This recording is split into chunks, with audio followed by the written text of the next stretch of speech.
The time words today, tonight, this morning, this afternoon, this evening can be really useful in English, but they can also be a little bit confusing because you can use them to talk about the past, the present, or the future, depending on the meaning of your sentence. Let's look at some examples.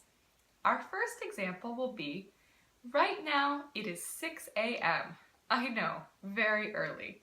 If it's 6 a.m., I can say, oh, I woke up early this morning. We use a simple past verb because it's something that already happened. I woke up early this morning. And then I'll say, I'm going to exercise this morning. This is a future verb because it's something I'm planning to do later this morning. We use this morning for both of these because we're talking about this morning, just the earlier morning and the later morning, the morning before now and the morning after now. Let's look at another example. Let's imagine it's now 3 p.m. I'll say, I exercised this morning. Now that action is in the past, but we can still use this morning to describe it. I am studying this afternoon.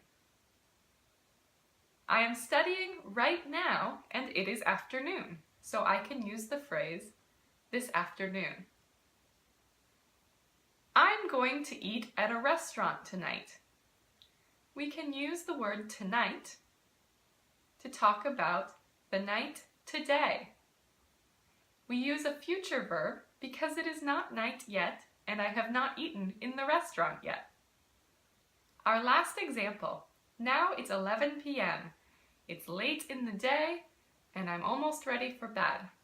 I can say, I studied today, or I studied this afternoon. This is a simple past verb, studied, because it's something that already happened. I ate at a restaurant tonight. We use tonight because we're talking about earlier in the night. It's a simple past verb. And finally, I'm going to sleep well tonight. We can use tonight to talk about the future, I'm going to sleep well, because it's in the future. I have not gone to sleep yet. I hope these examples help you to understand how we use today, tonight, and this to talk about the past, the present, and the future. You really have to pay attention to the meaning of the sentence because you can use these time words in many different ways.